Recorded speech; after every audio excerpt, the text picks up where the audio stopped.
Hujambo na karibu mtazamaji.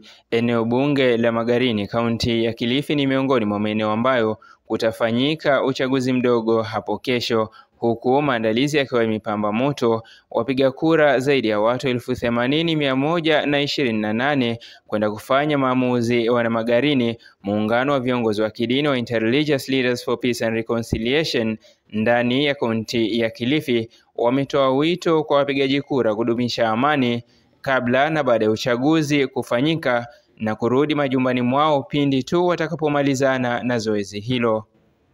Akiongea na kituo cha Abrar TV, mwenyekiti wa muungano huo Sheikh Hassan Mubarak amewatahadharisha viongozi wa kisiasa kutotoa matamshi ambayo yanaweza kuchangia ukosefu wa amani katika nchi. Tumekongamana hapa kama viongozi wa kidini kwa ajili ya kutoa ushauri wetu kupitia zoezi litakalofanyika kesho la uchaguzi katika maeneo 24 kote nchini. Wito ambao kwamba tungelipenda kutoa kama viongozi wa kidini kwamba wapigaji kura tudumisheni amani. Kesho ni siku ya kupiga kura, si siku ya kupigana. Usiruhusu mtu wa aina yoyote akutumie, mwisho wa kuishia ukaja ukapata maafa makubwa na asikujali tena baada ya hapo. Nenda ukapige kura. Baada ya kupiga kura, angalia shughuli zako, hapo utakuwa kwenye usalama. Vile vile tungelipenda kutoa wito kwa viongozi wa kisiasa. Mumekuwa na muda wa kutosha wa kufanya kampeni na kila mmoja aliweza kuuza mgombea wa chama chake ama mgombea wa mrengo wake mpaka muda ukaisha. Tungelitoa tahadhari kubwa kwa matamshi ambao kwamba yanaweza kuchangia ukosefu wa amani katika nchi. Tumesikia hivi karibuni miongoni mwa viongozi katika ngazi za juu wakihujumu utendakazi wa IEBC kwa singizio kwamba kuna njama fiche zimeshapangwa na IEBC. Matamshi kama hayo viongozi ni matamshi ambayo kwamba yanaweza kuleta maafa makubwa sana katika nchi.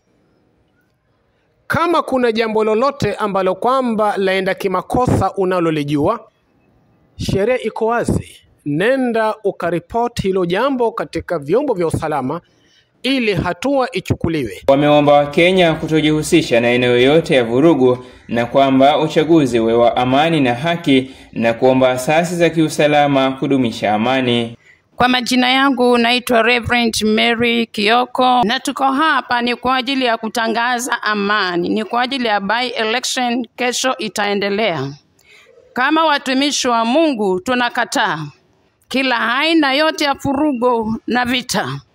Tunatangaza amani na haki ikatendeke katika ule uchaguzi, na zaidi ya yote tukionya polisi na wote watakaohusika katika hili jambo wakadumishe amani.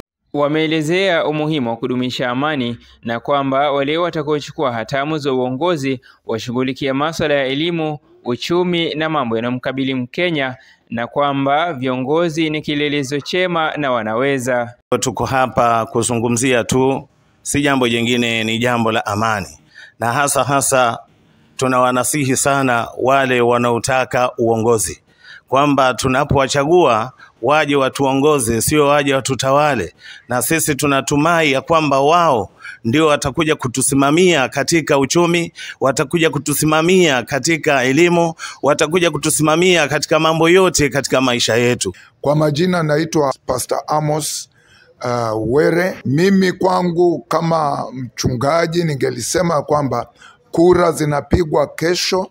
Tunataka security ya Kenya muwe very alert kila kona ili kudumisha amani. Mimi ni Abdalla Abrari na hii ni Abrar TV.